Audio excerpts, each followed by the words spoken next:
it's Natalie with Hot Mess Peaches again. This is our second episode, and today I have Cory from Saving Our Companion Animals, Fort Bend County.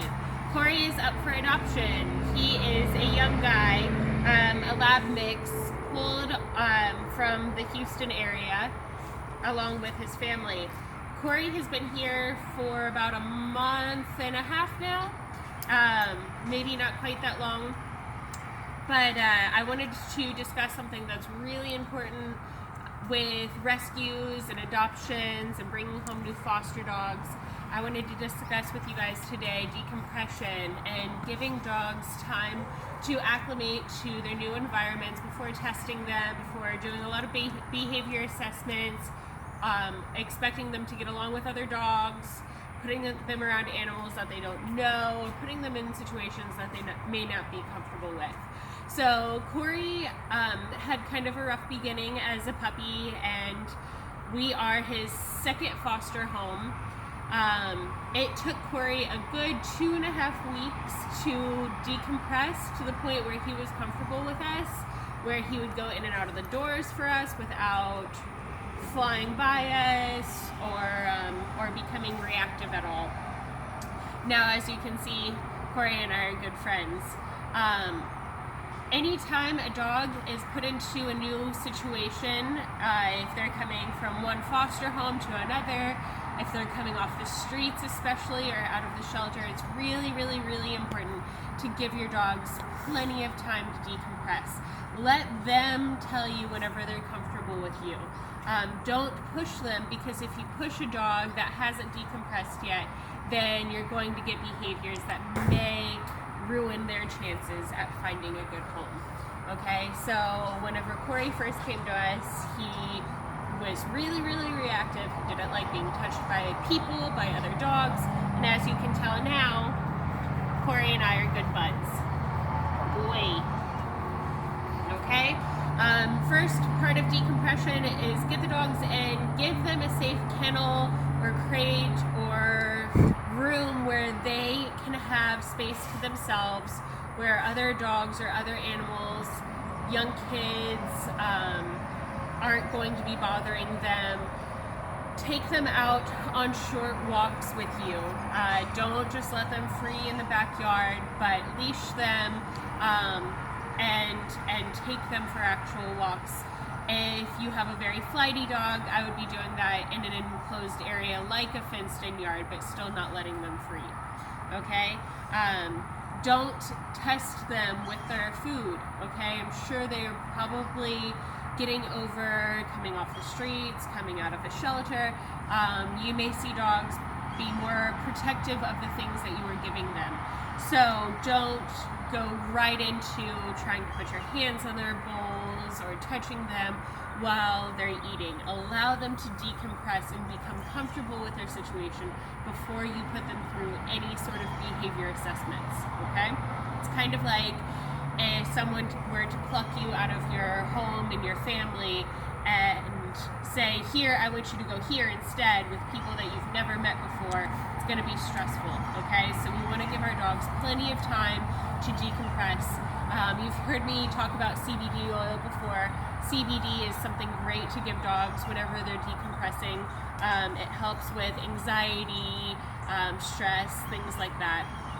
And then plenty of interactive toys where they have to actually work to get something good, like a Kong full of peanut butter or a Star Mark Everlasting Fun Ball, something along those lines. Okay? So give your dogs plenty of quiet time, leash walks, make sure you're not testing them, make sure you're not pushing them. If they're slow to warm up to new people, make sure you give one person the responsibility of taking care of that dog at first, and then as they become more acclimated to their environment, allow others to come in and take care of them as well, okay? Or allow others to walk them, but you don't want to inundate a dog with a whole bunch of stress all at once. Okay, once they have acclimated, there's a couple cool things or good commands that you can be doing with them to help get them more comfortable with with you and get them to understand that you're trying to positively communicate with them. Okay? So first, of course, I'm going to do some name recognition. Cory! Yes!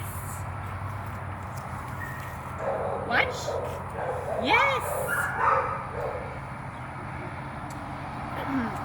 Now the command that I want to show you guys today is actually one of my favorite commands. We are going to do the place command, and that is teaching a dog to go to their bed and something good will happen. Place, as you can tell, is a raised dog bed. I like using raised beds because then you have clearly defined edges. They know if they're completely on their bed or not. This is something good to teach your dog if they are nervous around new people coming in your house. Rather than having them bolt behind the couch, you can send them to their bed. If you're having visitors over and you're worried about your dog jumping up on them, rather than having a dog jump up on them, as soon as they walk in, you can send them to their place. Sitting down to dinner, put your dog on their place. You can take this out in public with you. So you're going to the beach, you want to hang out on the beach for a day, take your dog's bed, tell them to go to their place, reward the behavior, teach them that something good happens each time they come here, and just continue to build it up as a really, really, really positive thing. Cory! Cory! Yes!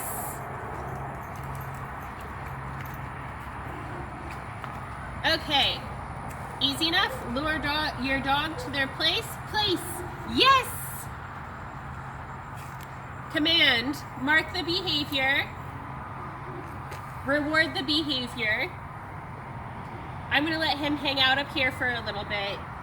Yes! Mark the behavior and reward again, and then free.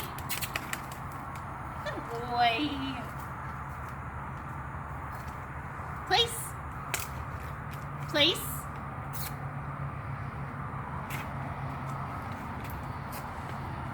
Yes!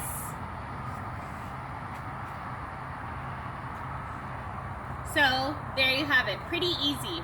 You lure your dog onto the place, give them the command, mark that they did the command appropriately. So, as you can tell, I use the word yes. Sometimes I'll say good, depending on the dog. Place. Yes! So he got a little antsy. I got his attention back on me, gave him the command again, marked the command, place, yes, free, good boy, good boy. So if they go to leave the place, you mark it with an give them the command again. As soon as they correct themselves, mark the behavior positively with a good or yes. Reward the behavior, and whenever you're done with the behavior, free them, okay? Notice I don't use the word stay. For me, place is an implied stay. If I've told you to go to your place, then I expect you to do it until I release you, okay? And now Cory has figured out that the place means something good, so he's just gonna hang out here with me. This is a complete turnaround from the dog we saw about a month and a half ago. This is absolutely amazing. And this is what happens whenever you allow a dog to decompress, and then you take the time and effort to train them and get them to understand what we are trying to communicate, or how we're trying to communicate with them, and then listen to your dog whenever they're trying to communicate with you. Okay guys, thank you again. If you haven't followed Hot Mess Pooches, please make sure you do that. We are on Instagram and Facebook, and we also have a webpage. Also, follow Animal Justice League of America. We're out there doing really awesome things for animals in need. Okay, awesome. You guys have a great evening. Say bye, Cory. Bye, bud. Say I'm